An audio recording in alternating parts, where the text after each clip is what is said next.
I am the true vine. It's one of the gentlest lines Jesus ever spoke. We put it on garden signs. We teach it to children. Abide in the vine, bear fruit, stay connected. Soft, pastoral.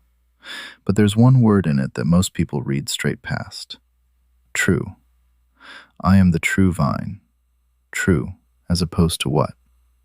As opposed to the false one, the failed one. Because Jesus' audience knew exactly what the vine already was. In their Bible, the vine had a name. The vine was Israel. And every single time God called Israel his vine, it was to say one thing: this vine has gone bad. Welcome back to Scripture Underground and to the I Am series. 7 statements, each one with an Old Testament layer buried underneath it. Today, the vine. One word, true, opens the whole thing. Subscribe and let's dig. Start with the word itself. The Greek is alēthinē, true, real, genuine. And it's not a throwaway. John uses this word deliberately all through his gospel. The true light, the true bread from heaven, the true worshipers. Every time the word does the same job. It points at something that already existed, a copy, a shadow, a version that fell short, and says, the real one is here now. So when Jesus says, I am the true vine, John's word choice is doing work. He's not naming a brand new image out of nowhere. He's saying, you've seen a vine before. You've seen the one that failed. This is the real one. To hear what that meant to a first-century Jewish listener, you have to open the book they already had memorized.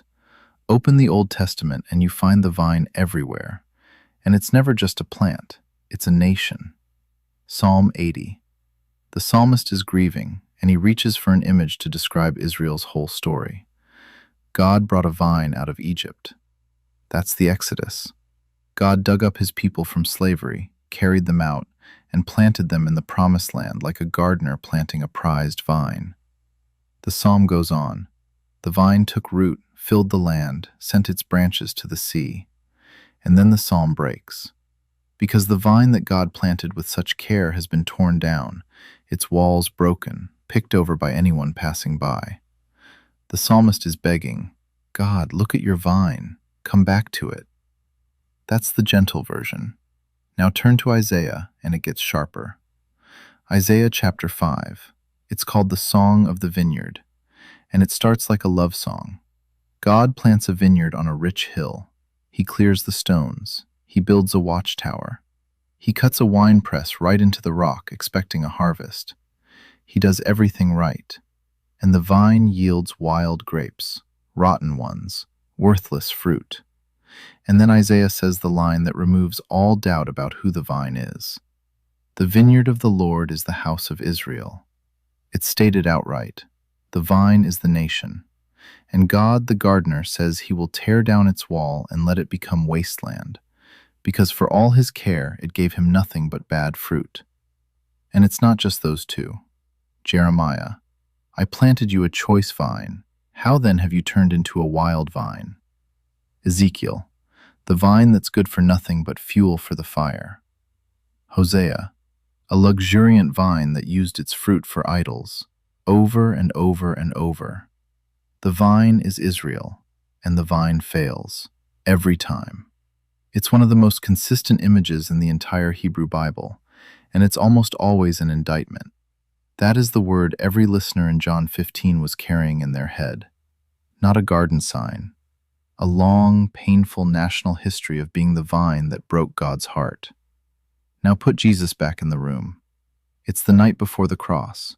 He's walking out toward the Mount of Olives, past vineyards, possibly past the temple gate, which had a great golden vine carved over it as the symbol of the nation. And he says, sit with what that does. For centuries, the vine was Israel, and God was the gardener who kept coming back to a vine that wouldn't bear fruit. Jesus takes that exact image, the gardener, the vine, the fruit, the cutting away of dead branches, and he steps into the center of it. He doesn't say, I'm a new gardener. He says, I am the vine, the true one, the real one, the one that finally bears the fruit God has been waiting on since Psalm 80. He's claiming to be the faithful Israel the nation never managed to be.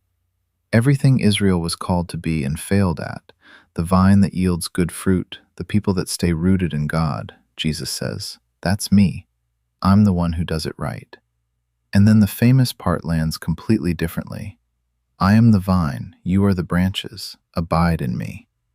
Because if Jesus is the true Israel, then the only way to belong to God's faithful people is to be grafted into him, not into the old vine, into the true one. The branches don't have their own root, they live off his. Apart from me, you can do nothing. That's not a gentle gardening tip. It's the claim that he is the source the failed vine never had. Let me be straight about what's solid here and what's interpretation. What's solid, what you can check yourself.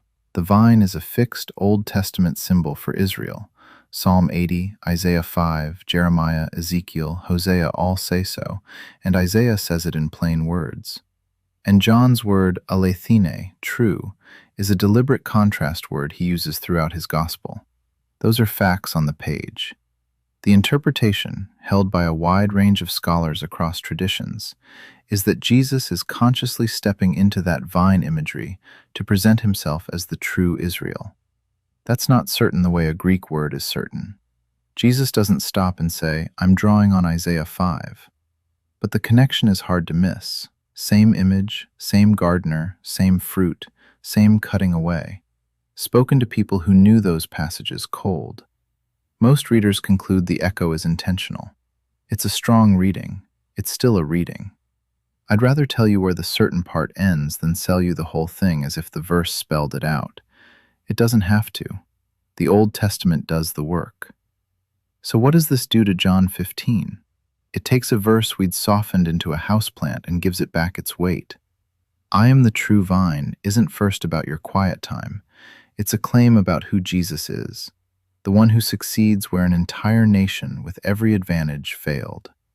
The vine God planted out of Egypt and kept grieving over finally bears fruit, and its name is Jesus. And then, only then, abide in me becomes the most generous offer in the chapter. Because the branches were never going to bear fruit on their own. The whole Old Testament proved that. The invitation is to stop being a branch on the failed vine and get grafted into the true one. One word, true. Read past it and it's a garden sign. Stop on it and you find the entire Old Testament underneath. That's episode 1 of the I Am series. 6 more statements, each with its own buried layer, are coming. The next one is the Good Shepherd, and it's another claim hiding in plain sight. In the comments, go read Isaiah 5, the Song of the Vineyard, and then read John 15 right after it. Tell me what you see when you put them back to back.